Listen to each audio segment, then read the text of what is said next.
Yo, it's your boy Mark Goodman, aka the voice box of the block. I'm back with another one. You know, I'm hopping in the window like, bro, man, what's happening? You know, I'm back, and I'm excited about this one, man, because I for one, I love returning guests. I do. I love returning guests. They give me great pride in the body of work, and I think that you build relations. Absolutely. And I think that's the most important thing. A lot of people, when they talk about the podcast, is building relations, man. And I'm so thankful that I was able to get in touch with my guy Battle, Jemiah. Yes, sir. How's it going? Man, it's going great, man. Glad to be back with the good guy on the podcast. Yes, man, sir. Just give you a props real quick. You humble. But the podcast is amazing. The guests you've had is amazing. And like I told you in the message, man, I'm just honored to even be invited back, man. But you're doing amazing things, and I can't wait to see what's about to happen for you. Thank you so much. And you know, I did this, man. I do a lot of interviews, man, and they're all good and they're all informative. You know, I got some more things coming up, but at the same time, this is a pod. I call it the Blue Table. You know, yes, sir. Kind of copied Jada, not copied, but you know, Jada has a great platform. She does, the man. Red Table. And I think that, you know, there got to be a balance. It has to be. So the red and the blue. This is the blue table. This is the you blue know what I'm saying? And it's for guys like me. You just talk, man. Let's talk, man. I apologize. I had red wine. I did not know, but we got it coming. Got it coming. And we're gonna break down a little bit. And for me, man, I ain't seen you so long, man. I just want to get an update on you, man. How's everything going? Man, life is good, man. You know, staying busy. I've been busy, but staying productive, man. Just trying to make a difference, trying to make an impact. Yeah. Trying to leave a legacy, man. And have fun while doing it. Yeah. Yeah. Have fun while doing it. When you talk about staying busy, man, you know, I myself stay busy with doing a lot of things, man. And when it comes to emotional things, I gravitate towards a guy like you. I appreciate that. That's your expertise. And some of the questions in my mind on a Wednesday or Thursday, like, damn, I am tired. Yeah. Pushing through the weight of, you know, I guess I go on my own personal life. You know, right. Since I got you here, I'm gonna get your undivided attention. You got me. Pushing through, you know, you got the weight of being a husband, the weight of being myself, a father, day job, trying to make your side hustle your main hustle. Absolutely. The ups and downs, the no's. Yes, sir. You know, as a man, how do we continue to push through those boundaries emotionally? Emotionally, I think you already on the journey is self-awareness, man. And I think we may have touched on it before, but just that self-awareness of knowing that I need to not even necessarily balance it all, but manage it all better. Yeah. You know, and you know, the older I get, I had to start prioritizing rest. That's something as men, I don't think we talk about it enough. You know, we always hear that, you know, grind 20, you know, especially in our culture, you know, black and brown culture, grind 24/7, 7 days a week. And, you know, guys in there, you know, I'm 40, but guys, you know, 40s and 50s, man, they checking out of here. From heart attacks, hypertension, very successful on the outside monetarily, but hypertension. So what's the point of building all this for your family if you can't enjoy it with them? So I would say, man, prioritizing rest and sleep. Because I found the thing I found out was when I do that, my brain is fresher, ideas come to me quicker. I actually the stuff that I'm working on so hard at doing, I actually can execute quicker. Right. When I prioritize rest and sleep, and you would think it's the other way around. Like, I don't have time to sleep. I got so much to do, but man, prioritize. Most guys, when we talk about the black and brown community, we thinking that overworking, we're more focused. And it's not necessarily true. It's not true. You know what I'm saying? A lot of times we lean on things to overwork, like drugs, pills. I mean, the Red Bull is mean. Like everybody drinks, but the rest period is needed for mental and physical. Man, I think a lot of times we overlook. It's an exercise. It's a daily exercise. I think we all should have, and I think that overthinkers. I'm an overthinker. Should definitely try to find a space to rest. Guilty too, man. I was a big, and I still catch myself overthinking at times.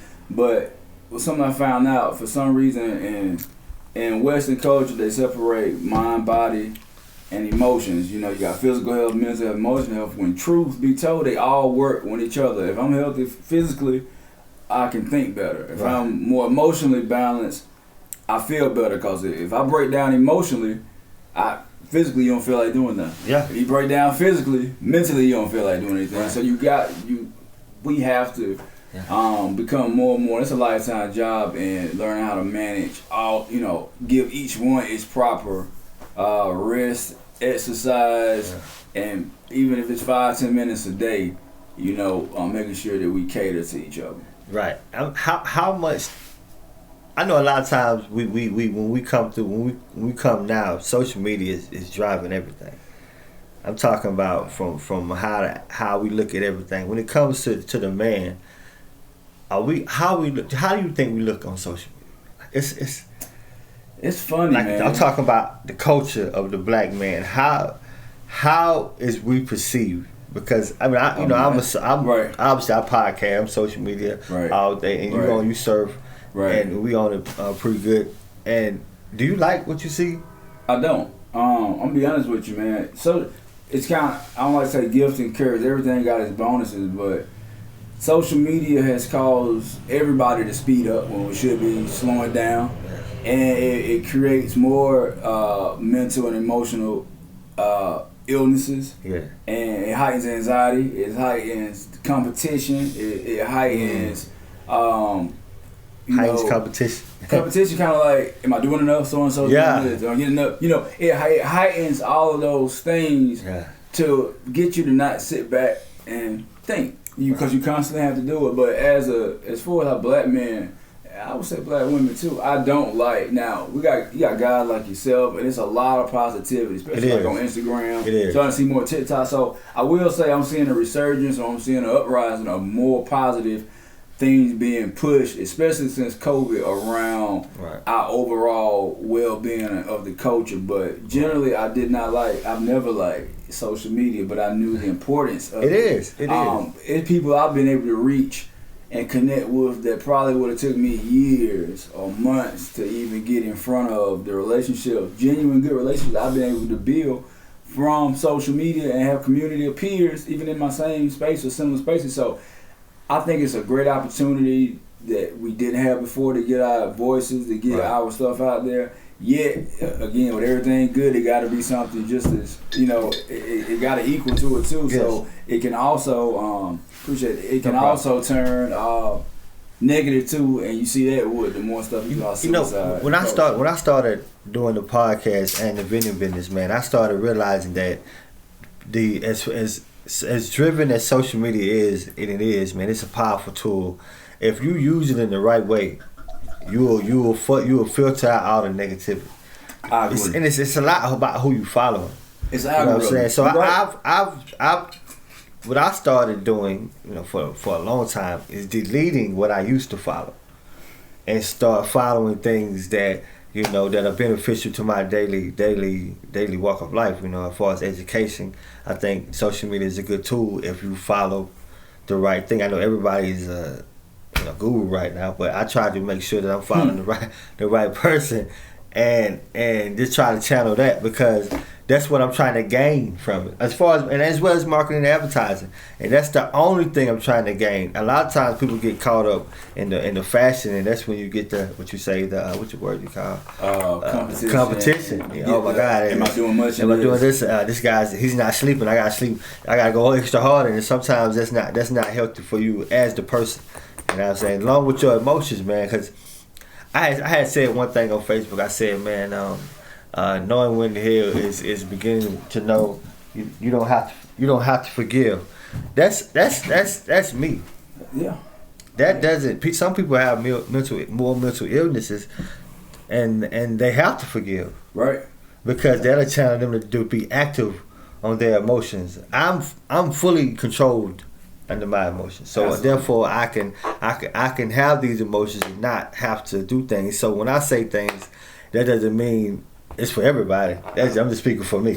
Well, that's a beautiful thing, because more men need that. Most men don't as I said, as a coach, but as a man, we don't know how to express. We're not taught how to express our emotions. We hold it in, or like you say, either we're gonna overwork ourselves, we're gonna oversex, we're gonna overdrink, we're gonna over party. Right. They try, or it turns some guys to get abusive. You know, just to get them emotions out. But being able to release and speak of your emotions, that's power, man. Yeah. That's power. Yeah, it is. And I'm gonna ask you a question. When it comes to, you on social media, you watch sports, Boston Celtics head coach, Udoka, and I was, and I wanted to get a second opinion about that as a whole, but here it is. I'm gonna give you the picture. Everybody knows he's dating fiance, wonderful Nia Long. He has probably one of the best jobs a guy can have, black man can have. You know what I'm saying? He just came from the finals. He did what he did. I don't know the details, but it's prevalent that he did what he did. Why? If you would guess, why? Was it something emotional that she wasn't giving him? Are we just what they say, all dogs?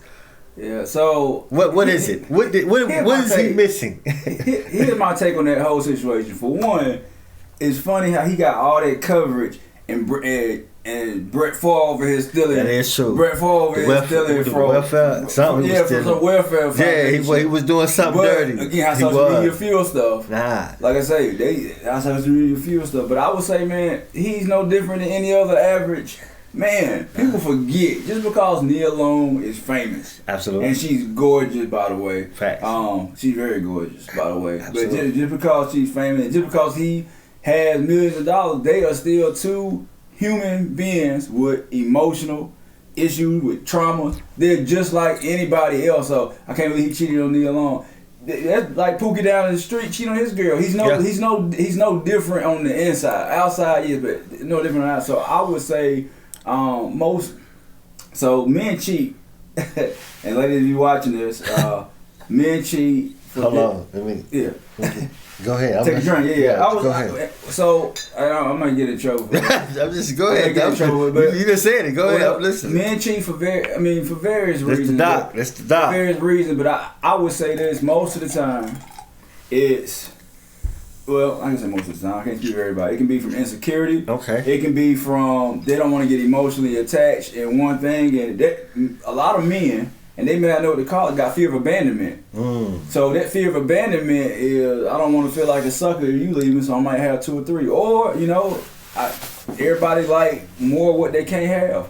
What that book say, 3 things that never satisfied: the womb, the grave, and a man's eyes. So but it's having that maturity. It gets to a point, and you've married. I've been married before, and yes. I will do it again. Yes. And I'm gonna do it again. Marriage is a beautiful thing. It is. But if a man is honest, people like, when I get married, I ain't never gonna look at that is bullshit. Yeah. Excuse my language. Meanwhile, but it's having a friend and having somebody you don't want to hurt, somebody I want to grow with, somebody I want to build with, and because that person is my friend, I don't want to hurt her. And that comes with maturity. That comes from a good emotional self-awareness. Yeah. That comes from knowing who you are, knowing I don't need to be validated from having different women. I don't need to be validated from other men. I don't need to be validated from other women because I know who I am in myself. And that comes from continually doing the healing work of yourself and continually evolving and knowing who you are, man. And a lot of men, again, we're not taught that. A lot of men just don't want to do it, and we're not taught it. So I would say what he did. He did what any average man. Do you think? I think it was a lot of space and opportunity. Oh man, listen. I think he was powerful. Yeah. He became a powerful man. I think probably he's been doing it. I'm not gonna put I know him, but when you become more powerful, you do things like that. You got to be smart, man. People always say money change people. Because I'm gonna ask you if you was in that situation. I'm just being real. If you was in that situation, right? What would hurt more, losing your fiance or losing what you was desired to do when you done worked so hard for? You got fired from one job, went to another, was an assistant for 20 years, got overlooked. Right. You finally get the job. You finally go to the final. You lose. You got one of the best teams in the NBA. You lose that and $10 million. What? From a man's perspective, hurts more. I would say. So for a man losing, obviously, I remember when I was younger, a guy used to always say, "I hate to see a man lose his job," because most men, and it's conditioning. Yeah. Most men get their self-worth from their work. Yeah, and what they have. Like, if they don't got that, they feel like they're a loser. They feel like they ain't about nothing. A lot of older men go down faster when they can't work. When they can't work. You know, people that retire, if they don't get another job, they don't live as long. So a lot of men get their worth from their work versus getting their worth from themselves and letting who they are. Like what you're doing with your podcast, right. It's part of who you are on the inside, and this is one avenue of you expressing it. Absolutely. Who you are. You might got 10 other businesses that's all of them are part of who you are. Absolutely. And men, we have to teach ourselves that more, that what we do and what we have not our worth. So because most men don't know that, they try to find their worth from all these different women or all these different stuff we buy, trying to prove our worth, not just because we like it or we want it. A lot of stuff is trying to show people my value, or trying to show that I can do it, or trying to show that I'm worth something. So in his situation, he probably mad because he lost that money. Absolutely. And that 10 mil more than the girl, because in his eyes, he may look at it, I can get another girl. Now, just so happens social media, he gonna get a lean alone. I mean, he gonna get another trying to work a woman, but he would never. He'll never get her. He'll get her again, but if they decide, we don't know if they. And they might stay together. For all we know, he could have been cheating. She been knew about it. We don't know. Like I say, social media and TV. People take perception for reality. And we don't know the situation. That's true. But all we know, Neil. Because it was 2015 since they've been engaged. We don't know that whole situation, and we're not gonna dive too far in it because we just looking from the man's perspective. Right. And I got another question. When a man's down, how he's down, what did he go for?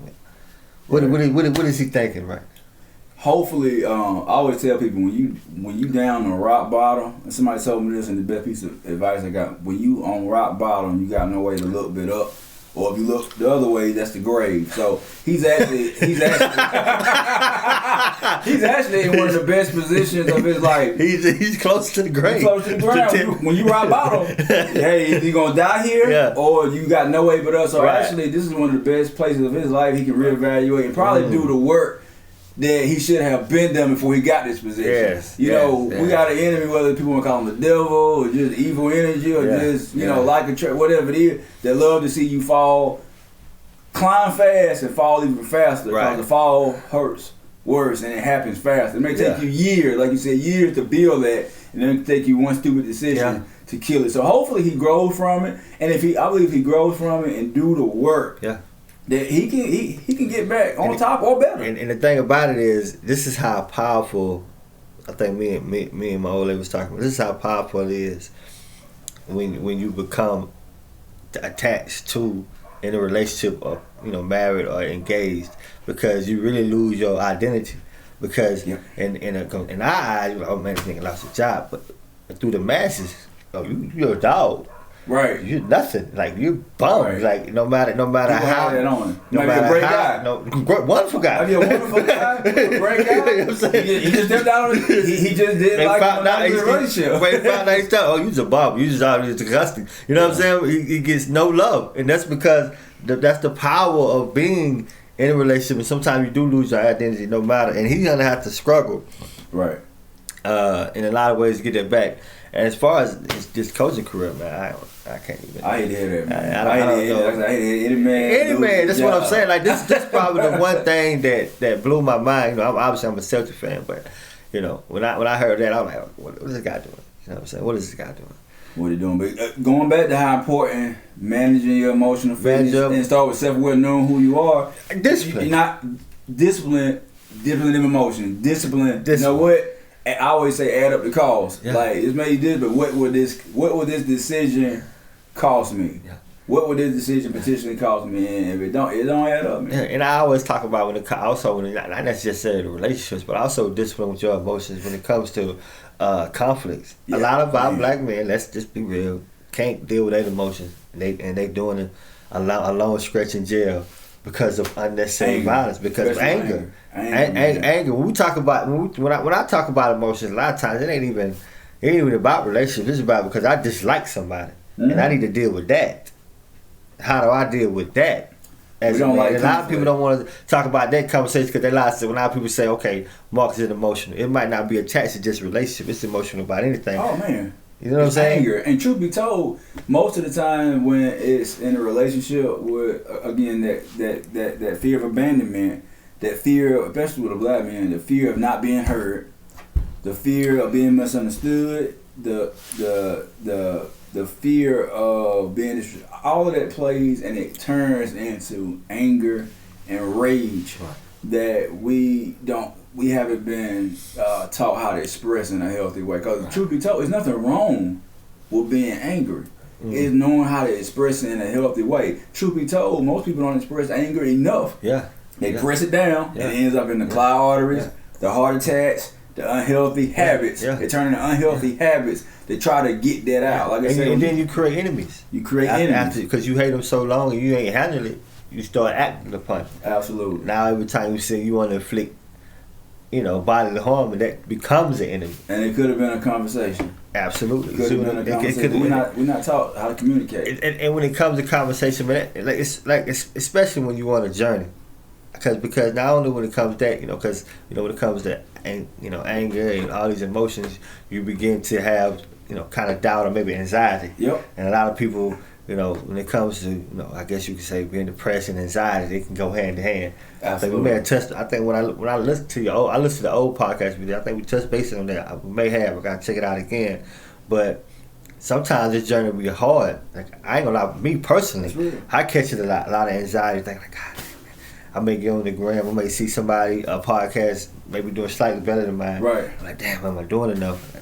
Am I good enough? And right. I start worrying about different things, and that's probably a wall that I got to tear down because that can slow me down. That can slow anybody down. Absolutely. I would say, man, you know what I'm saying? Comparison is the enemy of joy. Say it again. Comparison is the enemy of joy. As long as I'm comparing, it don't matter what. I never be good enough. Yeah. It's always something better. It's always somebody with $1 more. It's gonna always, no matter what we do, it's always something more, and it's knowing how to express it. Just that word depression. Just in the word itself, depress. I'm pressing down who I am and these feelings, these emotions, and it's sending me into a slump.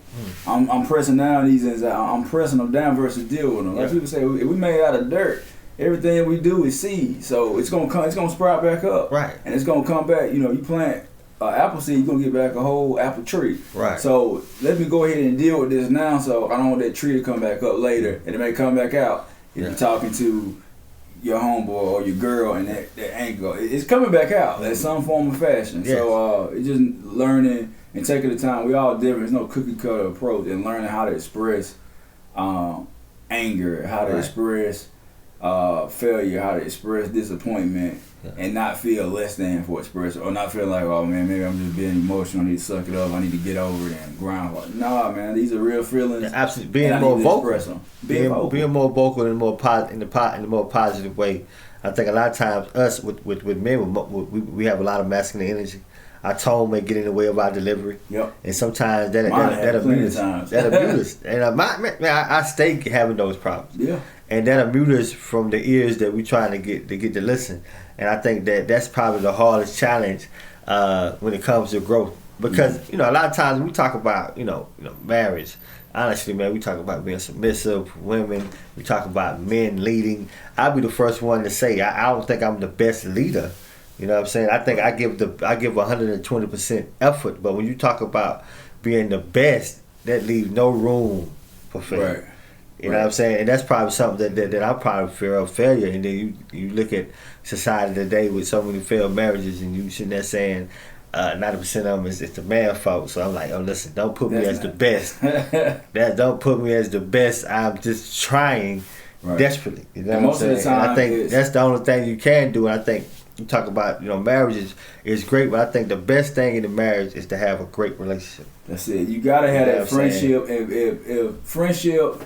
I'm dating somebody now, and one of the things we constantly work on, man, is our communication with each other and how to talk to each other. The way I talk and my tone may come. I don't know her issues, her trauma, and she don't know mine. So being able to, hey, when you do this, it makes me feel this way. And not feeling sensitive or funny about it. Hey, can we try? You know, but being okay with communicating it, and it does wonder. Not saying we still don't bump heads, but it's a lot less than what it could be, man. Absolutely. Just that communication and building a genuine friendship. Man. Yeah. I think with friendships, you butt heads. Those are the times you know are y'all real friends. Can y'all work through those kinks and communicate in a manner that both of y'all can understand? That's it. And sometimes it's hard. Sometimes when you be with somebody for so long, such as me and my wife, it's hard because there's as an imbalance of growth. Maybe she may have grown in a period of time I haven't. I'm growing in a period of time,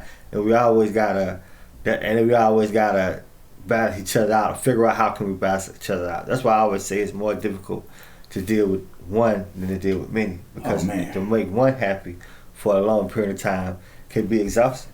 Yeah. Especially if they're a woman of substance and change and grow, you know what I'm saying? But, you know, trying to, deal with one, I think dealing with plenty of them, or a lot of them, I'm sorry, you ain't really trying to satisfy all of them. Well, dealing with one, you can't.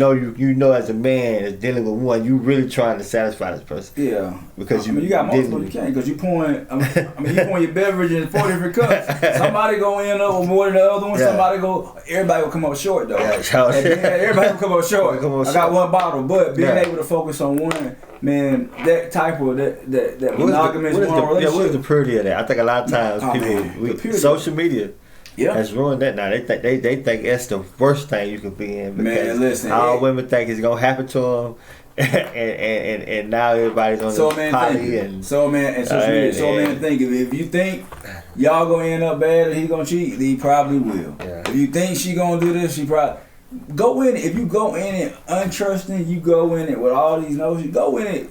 I always say either the glass half full or half empty. Either way, you're right. So when I go in with the half full and put forth your effort, and that person, again, going back to knowing yourself, who you are, your values, what you want to like, if that person is not for you, that's okay. Yeah. Shake hands and go your separate ways and go again. And being honest and knowing yourself and being honest with the other person and doing it. I will tell you, man, having a monogamous relationship, a lot of people scared of it. It grows you up like no other. It causes you to see you.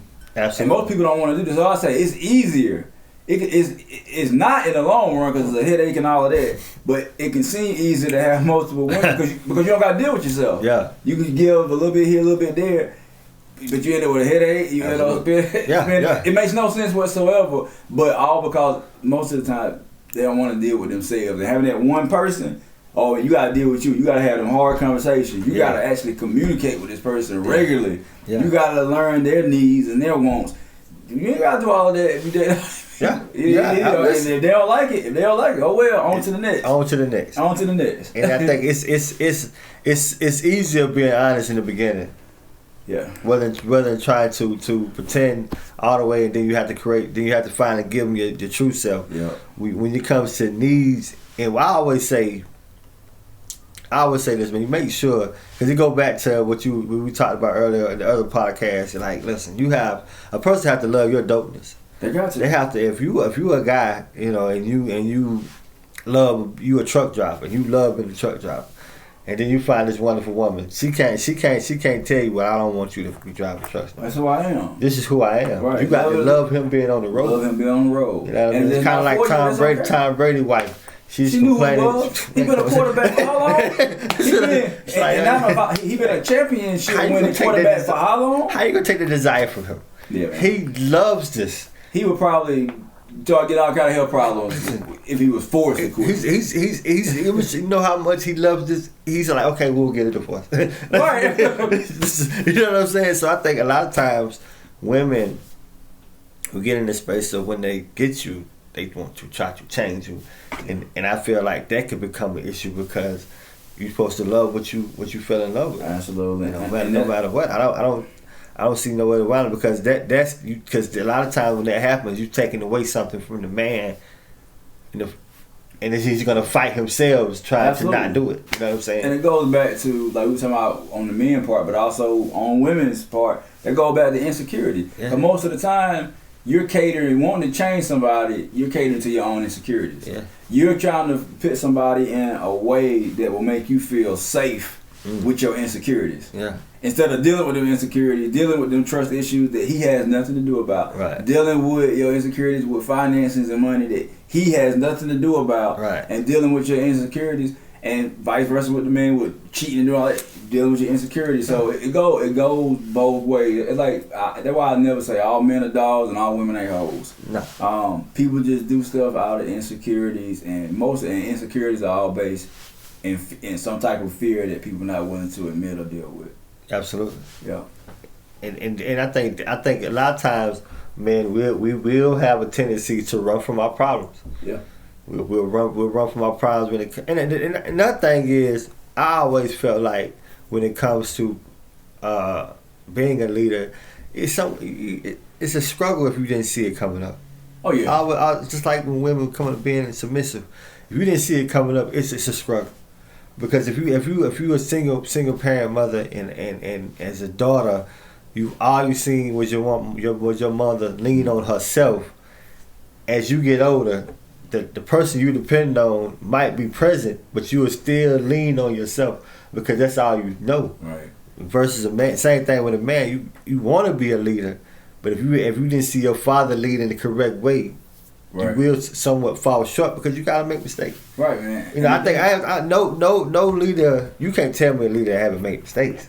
Every leader gonna make mistakes. I think you have to. You know, the best leaders make some of the biggest mistakes. The best mechanics, they grew from it. The best mechanics done tore up a lot of cars. Because they grew from it. You know what I'm saying? So I think you got to give space for men to grow as well. Yeah. If you're not making mistakes, you're not dreaming big enough. You're not setting high enough goals. Yeah. You're not setting a big enough vision if you're not making mistakes. I think what Denzel to say, fail forward. Yeah. Fail forward, man. You're not. If you're not messing up, you doing stuff that you're comfortable with. If you ain't doing stuff that scare you. Because fear only comes up because you don't understand where you're going because you ain't been there yet. Yeah. So if you're not scared a little bit and you're not making mistakes, you ain't dreaming. Yeah, my man told me, I got in the business, man. He was telling me, man, he was telling me, man, if everything's going right, you ain't doing something. You ain't doing something, man. Something's coming. You're too comfortable. You ain't growing. You're too comfortable. I take that, and I always lean on that because that means, you got to keep pushing through. You got to grow. And I think with growth comes adversity. And I think a lot of times we got to push through those emotions, whether it be anxiety, depression, and we have to have a balance. And sometimes, man, like I say, I get tired of that, man, because the day job get demanding. Oh, it's draining. And like you say, you doing what you're doing, and for you helping a lot of other people.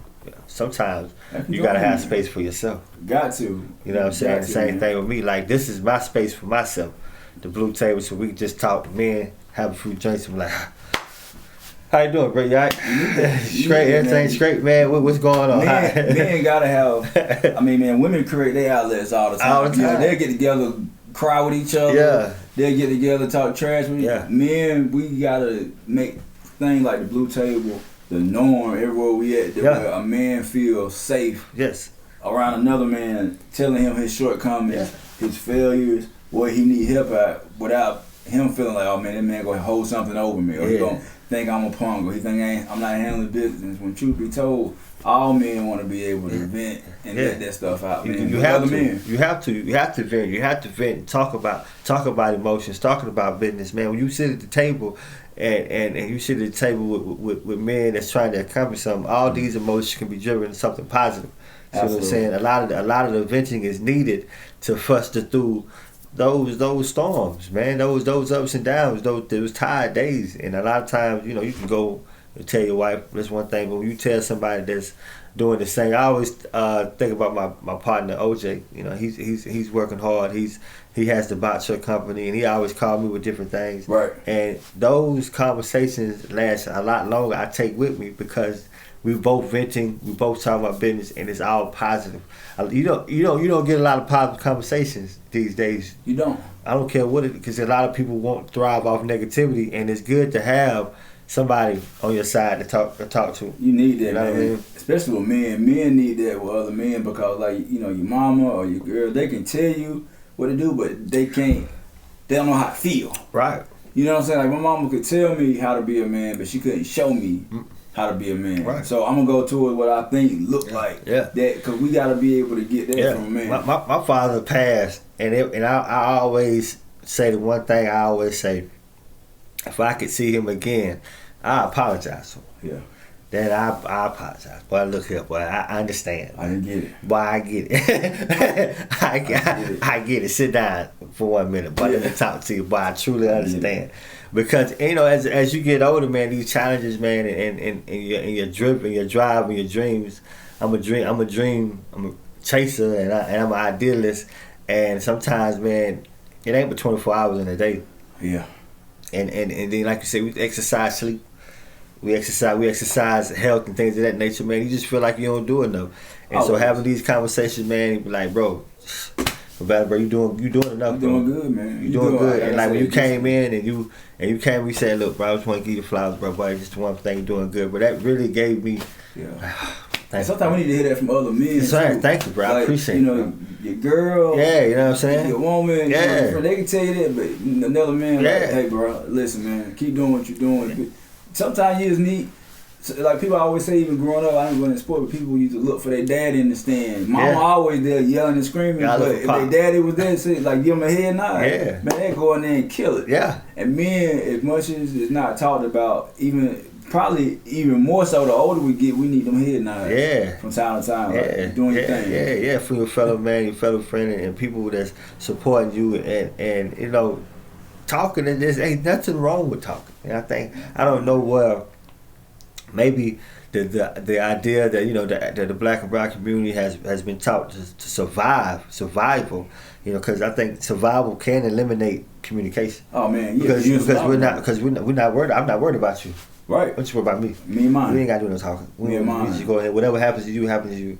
But I think a lot of times in 2022, man, we got to get out of that survival mode. We do. We got to check on our brothers.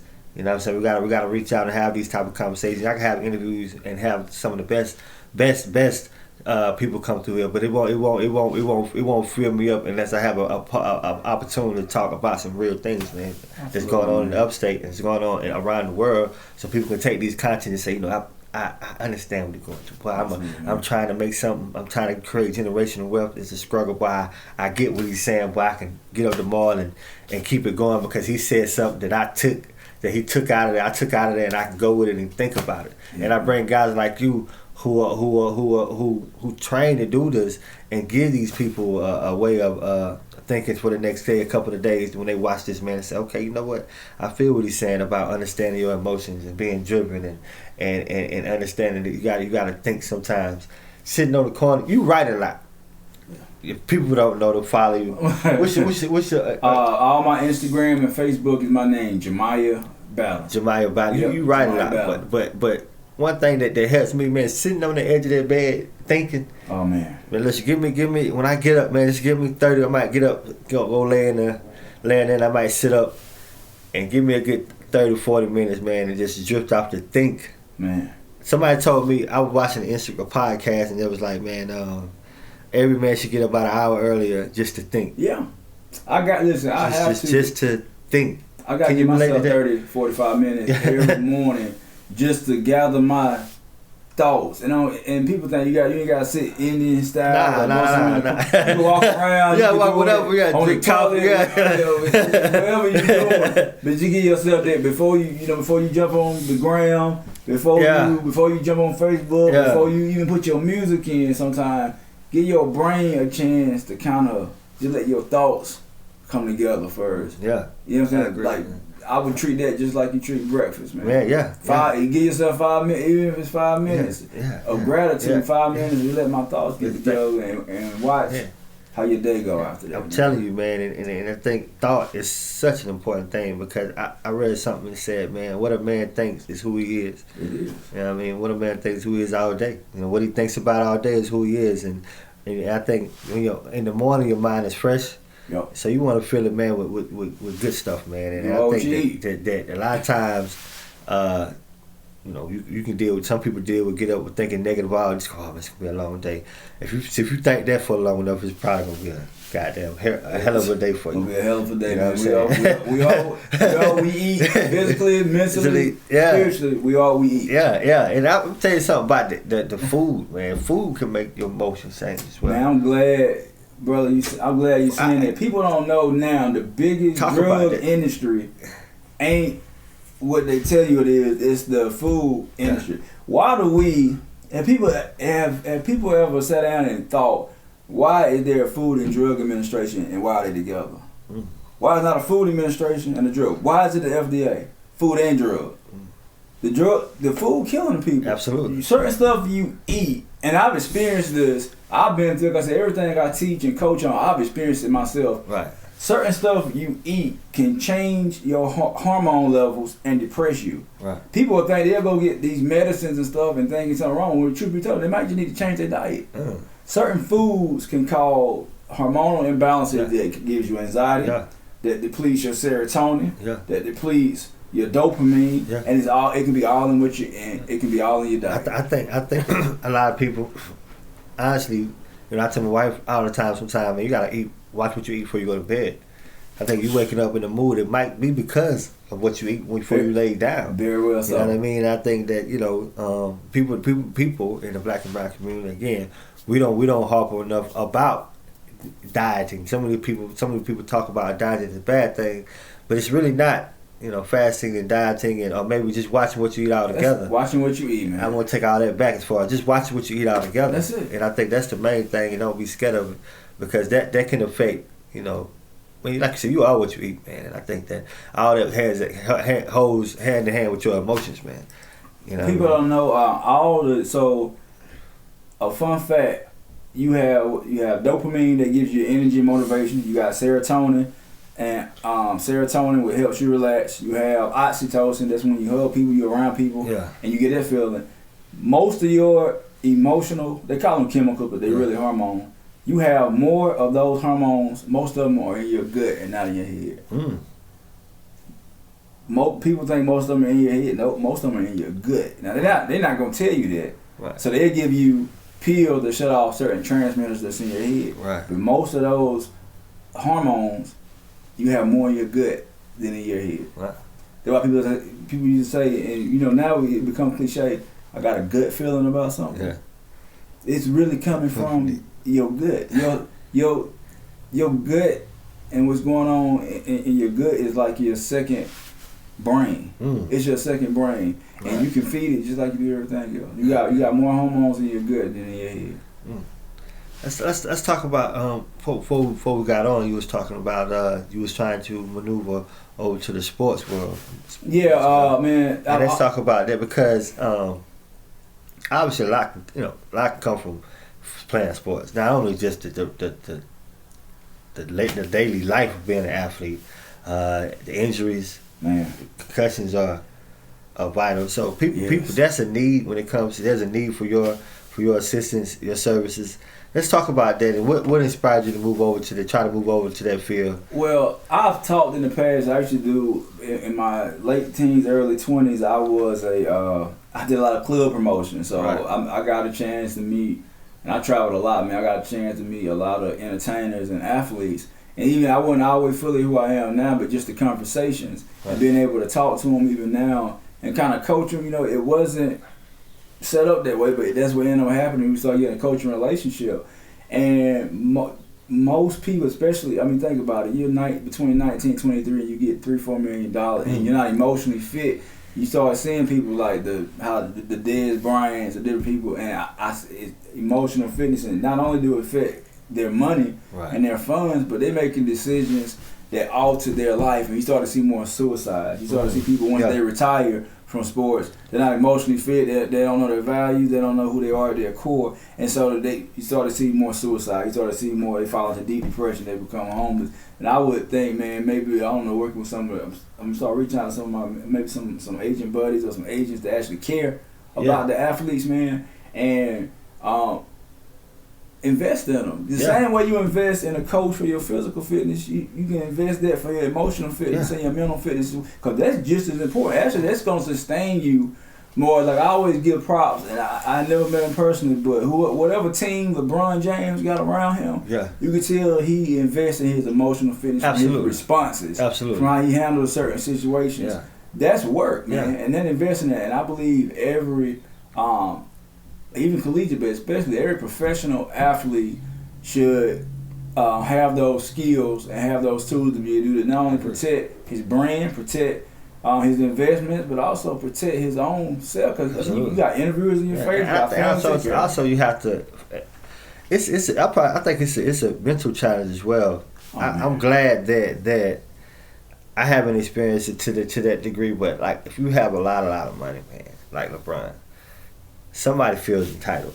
Always. I don't know I don't know who in this camp, but I guarantee a lot of athletes have problems with their mothers, their fathers, their immediate family, because somebody feels entitled to something. If your friends and family found out you won, just say $1 million tomorrow, how many people you think will ask you for something? You feel what I'm saying? If that's just $1 million, picture he just became a billionaire. Yeah, he's a bill. And their contracts are publicly announced. So you say, so-and-so just got a $40 million contract. Shot it, yeah. Who you think coming out the woodwork is asking, so-and-so just got a $200 million extension? Yeah. That's pressure, especially most of our athletes come from nothing. Yeah. They coming from the mud, and all of a sudden you got, you go to sleep one day, you got $200. You wake up the next day, your account say $3,486,000. That's scary. That's scary, I mean, because when you have, I think and I probably know, the probably factual, that when you have that type of money, you start to see who really around you. Oh yeah, man. You start to see what kind of evil that money can bring around you, and like I kind of give prop. I'm gonna give his flowers to LeBron James. Right. He seemed to be have handled it all well. I think he got a good team, and he's kept the team around. Rich Paul, shout out to him as well. I think Matt Carter, all of the people that was around him, and I agree because even in his family life, how he's still well connected to his kids. He's not only a terrific athlete, he's one of the best to ever do it, but he's a celebrity, man. Like he's in movies, and to be able to not get in any scandal. When have you ever saw no scandals? Any incident when it comes to his marriage, or any incident when it comes to as far as like gambling, like he's really been a solid dude. Yeah. And I think we gonna miss him. I'm a Celtic fan and I hate him a lot. Yeah. Love hate.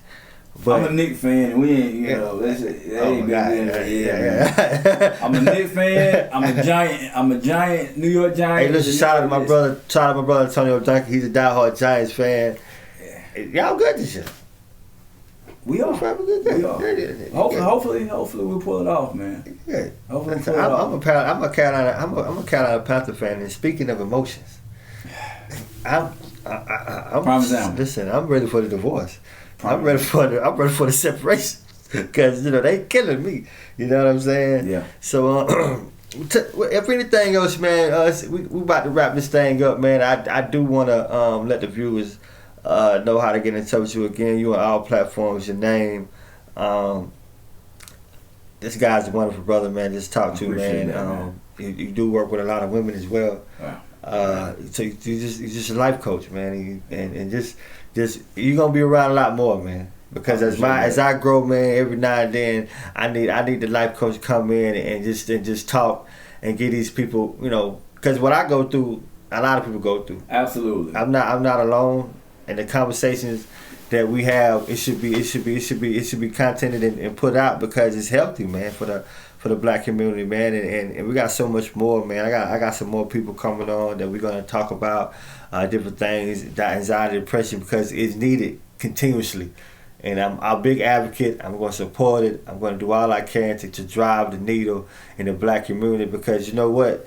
They say, the black man don't talk, or the black family, the black man don't talk, the black man, they keep quiet. And that is not true. That is not true. We're finna change the narrative all the way around, one man at a time, one family at a time, one community, one good conversation at a time, one great debate. And speaking of debate, before I go debate, listen, we don't have to always hate each other after the debate. That's it. We can agree to disagree. You know what I'm saying, brother? Like when we get on these platforms, man, we don't. I promise you, if I don't agree with you, I still love talking to you. It's a respect. It's a respect that we can agree. And let me tell you something. When I disagree with you, does not mean I don't pull nothing from it. That's it. It just means I don't agree with everything you say. But I promise you, I have pulled something from it. And a lot of people get on these platforms, you hear the debate, and they get mad and things like that. It doesn't have to be like that. We need different perspectives, man. Everybody's perspective is valuable, even if I don't agree with it or I see it different. It may be something I don't see yet. Right, yeah. I don't know. Exactly. It may not be for me now. Right. 5 years from now. I'm like, damn, he was right. He was right. Oh, I didn't need it then, but maybe I need it now.